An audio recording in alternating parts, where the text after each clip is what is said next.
Okay, so this is the Richmond database tool. This is the tool to use to upgrade your database when you upgrade into a newer version of Richmond, or to create a new database.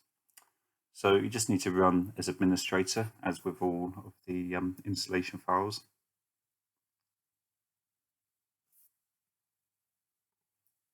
And this can be run multiple times as well. So it is like a one-off program that you just run each time you want to do an upgrade or a new database.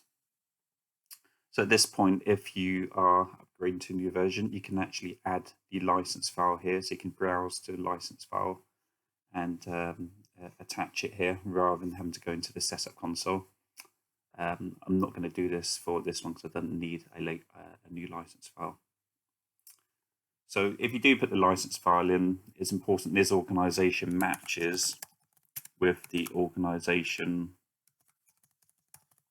that was used to create your license file, as they need to match. Okay, so now we need to put the database connection string in. So I'm just going to connect to my test SQL server. And you just need an SQL account. You don't have to use a rich SA account. It can be SA or another SQL account that's got rights to create a new database or upgrade a database, just DBO rights. So I've got my details in here. I've got the database I want to upgrade. If you want to create a brand new database, you can just type in a new database name. If you do that, if you do a double barrel database name, recommend that you do an underscore. And then, for example, you want to create a test one for testing. You can do that from here as well. Obviously, you need a license key for that database, which Richmond Tech Support can send to you. So at this point, I'm going to go to Next and Install. At the end of this, as you can see here, it's given us an option as to what we want to do.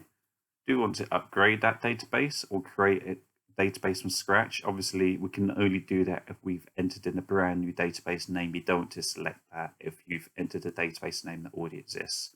Or you can just update the license key directly from here. So in this case, I just want to update my existing database because I want to upgrade to this latest version.